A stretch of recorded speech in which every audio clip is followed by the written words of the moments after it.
Ever since I suffered a fever nearing 40 degrees, I've started seeing things most folk can't.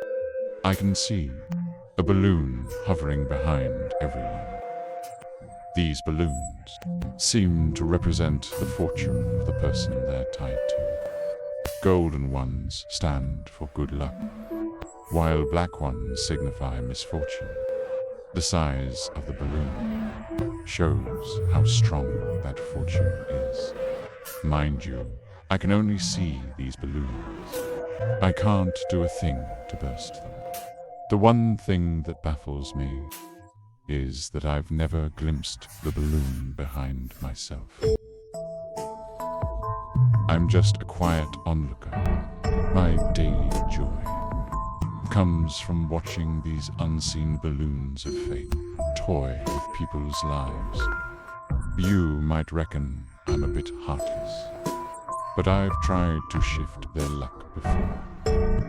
They never heed my warnings, though. Everyone brushes me off.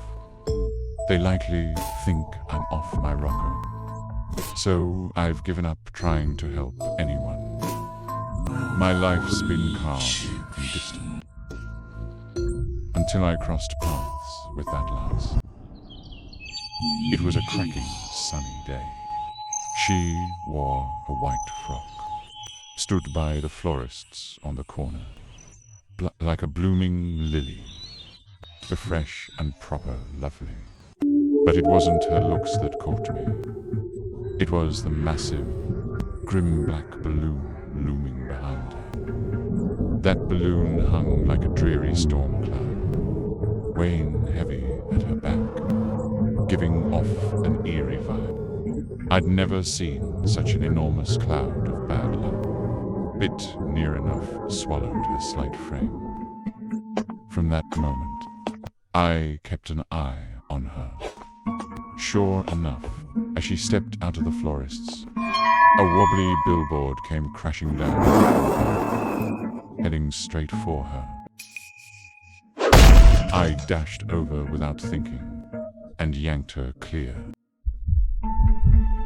She stood there, gobsmacked. I wanted to tell her the truth, but deep down I knew she was bound to die. It was only a matter of when. It felt too brutal for her. I saw the balloon behind her twist into a frightful, furious grimace. This ill-fated balloon had swelled so much it could swallow others. As it grew, it spewed out a chilling black mist. In a flash, the balloons of passers-by all turned black. I knew we were in for it. A lorry with a zoo logo swerved and flipped over. The mangled door burst open, and in the pitch-dark trailer, a pair of crimson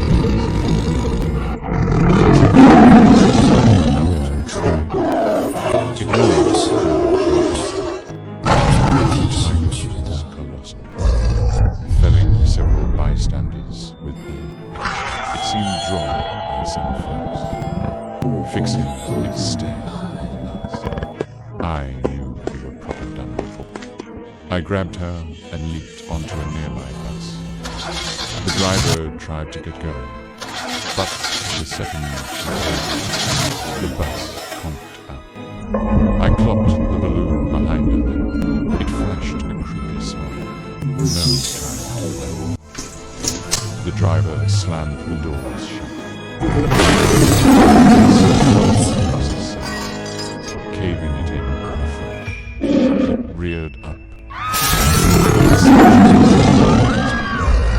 The huge claw shot towards her face.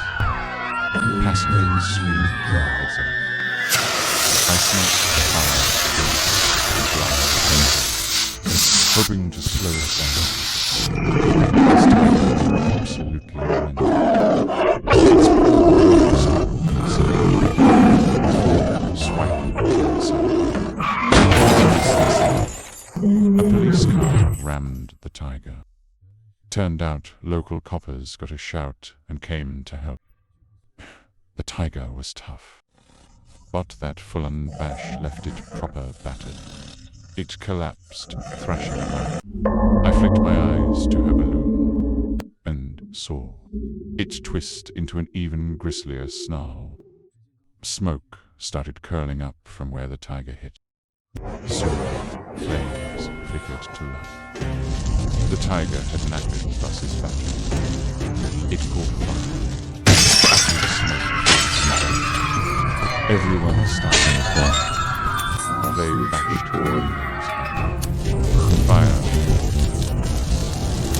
People jumped out the windows one by one. I hauled her up to jump, but some burly bloke knocked her flying. I rushed over to check, and saw her head had smacked the handrail. She was out cold. Fire with her knuckles. I had to hoist her onto my back and leap. Just as I went to jump from the window, something snagged me. I glanced down. It was the bent back, somehow tangled round. Her seemed to jeer at me. With the flames closing in, I couldn't fathom it. I yelled to the crowd below to catch her, then shoved her out with all I had. At the same moment, a thick plume of smoke and fire hit me square in the face. I don't know why, but I threw everything into saving this lance. Yet right then, I felt oddly at peace. My body seemed to lighten, like I'd done some grand reckoning. The flames swallowed me. I felt myself pop like a balloon. Time crawled to a halt. From the burst balloon, a wisp of golden vapor drifted up. Her black balloon twitched as if it sensed something. Shaking like mad, that's when it hit me. I could see these balloons, but never one behind myself. I was the balloon. Memories trickled back. It was her who'd had the raging fever, and the bad luck balloon nicked her body, snipping the thread that bound us. That's why folk never clocked me. They couldn't see me at all. Without her good luck balloon, she was left with that cursed black wolf. Over time, it grew bigger and bigger. Bend me, her good luck balloon. Put it with time. I went back to watch over her. The golden vapor floated towards her, turning into a brilliant glow. Bend sinking into her. The giant vanished. Only then did I twig. She'd saved herself all along. I just nudged her luck a bit. She dodged that billboard herself, and clambered onto the bus herself, too. The extinguisher that stalled the tiger. It got punctured by the claw through the window. She stirred and opened her eyes. She felt something new inside her. A warm, strong surge coursing through her. It was like a weight she'd carried for years had finally lifted, and behind her, up floated, balloon with a gentle golden glow. Not too big, not too small, just spot on.